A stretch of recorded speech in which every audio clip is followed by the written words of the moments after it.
very dynamic and very poignant discussion. And yeah, I've seen in my own life how,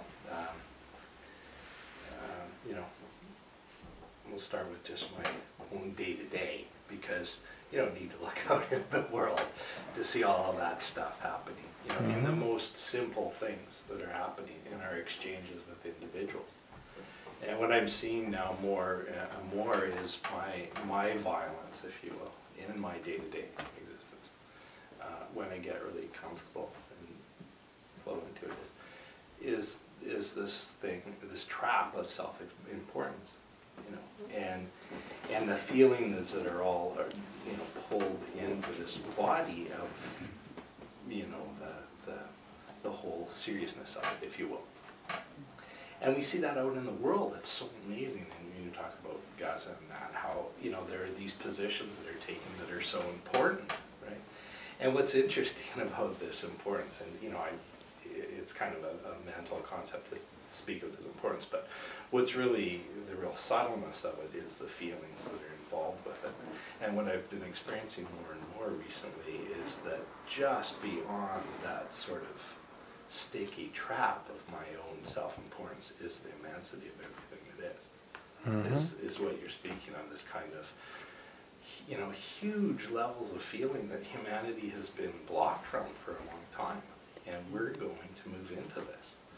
And it does seem like you're saying it's our role to begin to tactily embody that level of immensity so that it moves into the whole creation. And I personally, it's amazing, and you know, you can look at all of that horror, and you know, there are times when you see into the absolute love of everything, even though we've been trained to see some of it being really bizarre, right, from a certain perspective.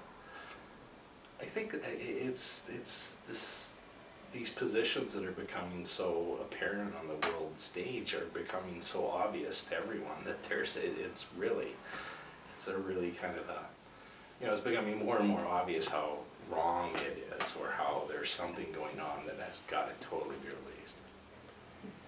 Yeah, I'm glad you brought that reflected that. And not to contradict myself, right? Speaking of happiness, I want also to emphasize that it's actually not a light affair. It's not something that, it's literally, we are being put in a position, historically even speaking, for the first time perhaps, where it is very, very tangibly, where the total relationship with what we understand as God this is what we're undergoing.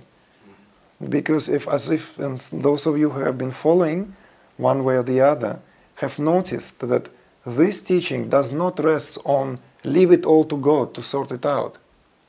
The God will do the doing. Just, you know, kind of like leave all your burden. Because there is also that, you know, there is this perspective. It's a valid perspective. Sometimes it's the only perspective. When all our trial and error, when all our efforts come to no fruition, we have nothing left but to literally delegate everything and throw ourselves with everything that we have at the feet of God. In whatever way we can master that. But what I'm speaking about here is that a very, very different perspective. Is that there is no longer God out there. There is no longer consciousness outside of my own consciousness. Those of you who have been at the retreats, it's like my favorite way of relating that to. I repeat it as a mantra. There is no Shiva outside of me. There is no me outside of Shiva. There is no self outside of me. There is no me outside of self. This is a very important distinction. And this is where I draw you, and this is where I want your attention to go here now, is precisely to that possibility. That possibility inherent within consciousness, within each and every one of you. It is inherent within each and every one of us.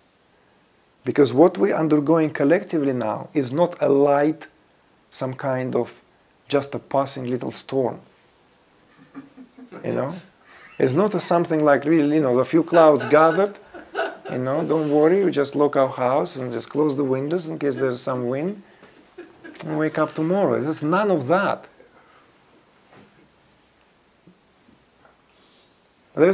Literally, we are under tremendous pressure, historically, unprecedented pressure.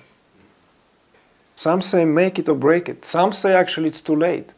Some spiritual teachers I have profound respect and admiration for. They have very different attitude.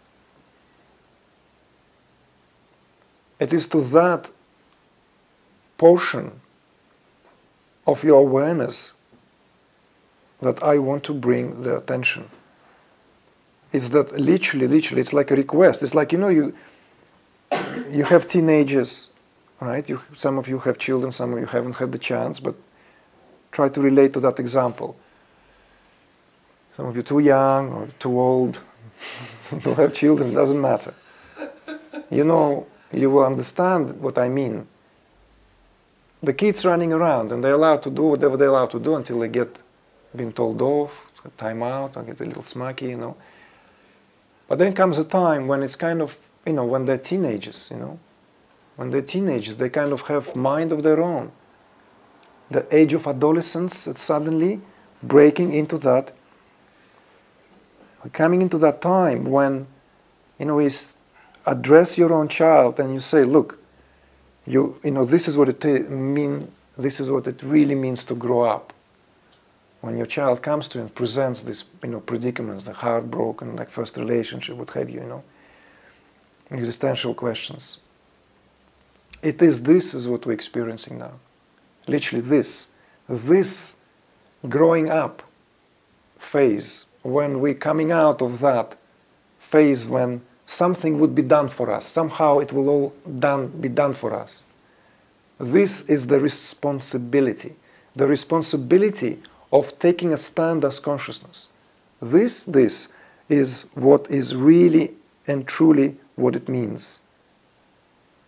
And I would like to also, and this is why I also advise people to go not to spiritual teachers so much.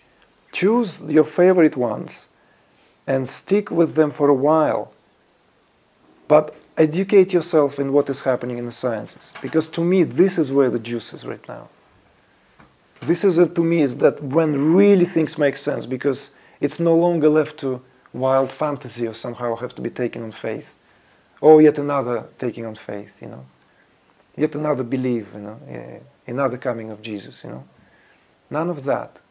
Jesus is right here, right now. Right here, right now. I'm looking at you and you're looking at me. There's Jesus in that. Christ consciousness is here.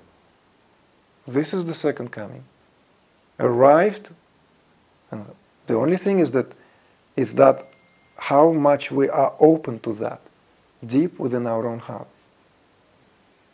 And realization of that will realign all this scriptural understanding. Realign, rearrange it. The conflict out there is being recognized as there is still some work going on here. And I have to address that. I cannot ignore it, I cannot sweep it anymore under the carpet. There is no God out there. Rumi or no Rumi. No, it doesn't matter how lovely the Sufi poetry is, and to recite and put a nice, CD while we're cooking supper and having a glass of wine, The truth is that God has always dwelt here as you and I, as the only I. Because even when we say you and I, it's still the limitation of the language. Because when I look at you, it's only I who look. Even if you look at me, for you, it's I who looks at me. So this is where the healing of consciousness begins, in the recognition and realization that it's only consciousness that beholds everything, absolutely everything. And how I behold everything around me that happens doesn't matter where, the center, epicenter, or the periphery of my being, that something what happens there, it hurts. I'm not numb. Because I don't want to be numb. I chose not to be numb. But that's not to bring me to the state of where I simply lose the state of equilibrium. Or it's too easy to go and begin that very, very, very like, them as, those who started it, Yeah, it's so like cool, right? To work it all out, like David Icke, the reptilian race. There's this Illuminati, there's this whatever, and they all rule the world, and we all sheep here, right? And so to somehow find a way out of this doldrum. This is just like not to make it too complicated, like if you don't read the headlines, this is another headlines now for you. Yeah, diversion. Every line is a diversion from the main line.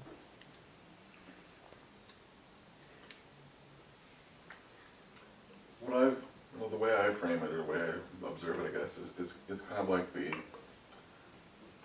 light is being turned up. It's an inside-out process going on, and the light's being turned up, and it's pushing stuff to the surface, pushing stuff into people's awareness that they've tried to suppress or avoid or whatever like that. It's coming to the surface to be dealt with and cleared, and not everybody is dealing with that really well, or has the skills to do it well. Yeah. And so then you get drama, conflict. So whatever we can add to that to allow the space for it to be processed and cleared, it's going to help the process. In other words, we do not apply either of the attitudes. We neither cop out, we neither put a blind eye on it, nor do we begin some kind of a blaming game of, we simply recognize it. We recognize that something, and what that recognition, how does this recognition sits within this consciousness? Because we're always prompted to jump into action. Okay, I'm going to share this post because it's like, immediately I'm going to share because, because I feel, if I don't share, like I'm a coward. That because this is such a just cause, and it looks just, and it feels just, and it is just. But as I said to someone, this is like, it's a family quarrel. Always, the worst quarrels are within the family. The leitmotif of many scriptures is precisely that, quarrel in the family. And we have spoken about it on various occasions. The legendary clan of Pandavas and Kauravas were cousins, grew up together, played together, related by blood, and yet locked in a deadly battle. Deadly battle. So I said exactly that to someone, I don't see Israelis, I don't see Palestinians. I simply fail to see. All I see is a quarrel within the family. And it's my family, it's not family out there, it's my family. What do I do? What do I do? There's a fight. Do I run into the fight, start separating them, or start beating someone who was stronger maybe, who have first started it? It's the Gandhi thing, right? It's like be the change. Absolutely. Be the change. And for me the question always arises, what right action comes from that? If I embody a different way, if I am a different way, if I am non-reactive and maintain that state of equanimity or whatever in the midst of the family battle, be like an immediate family or extended or world family. It's like, how do I know this is the right action? And that's precisely when you are then, if you observe very carefully, is that you see where it rises. You see where it rises. Where does it feels as a discomfort? You can actually feel it on a physiological level. how these feelings make you feel. Where does it make you feel? How does it make you feel? Where does it come from? Because really the one who is fit to kill the injustice has to master these qualities to such degree that there is none of this. It's like literally killing in state of enlightenment. That's what Krishna really urged Arjuna to do. Whether Arjuna, he is a life force, whether it's this very, very symbolic representation, or the clan of the brothers, is a fight on the field of the Kurukshetra as this body, or whether we apply it, whichever way we apply it, it is that. First, you become peace. Then you can go into any war. Because once the peace is attained, then you can be of use, and be of use in any conflict. You can be that sword of discrimination and sword of elimination. And elimination. It's when you can feel it, that's when you're able to resolve it internally, and then you don't have to act it out in the world. It's so much more effective. Oh, well, that's absolutely. You're just taking it into the conclusive that the action, when it's performed from its ultimate level where all the actions come from, if we can agitate reality from that level, then nothing is required. A pinky doesn't need to be moved. And nothing, it's simply not a hair, not a muscle in our body moves. And I'm sure that's what you're talking about. It's the ultimately.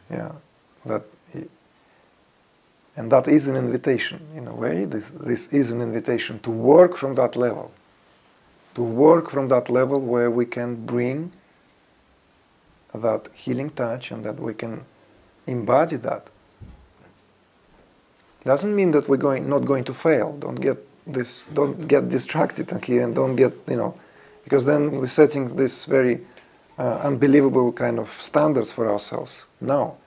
However, the intent is crucial. The intent, and as I said earlier, take it for granted even if it's not being experienced now. Just simply take it for granted. I'm like this traveling agent. There's a lovely destination out there. You're not going to regret it.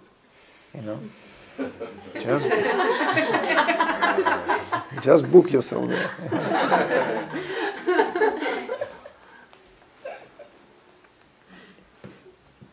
Never had complaints. And no one ever came back from there to write the complaints. That's true.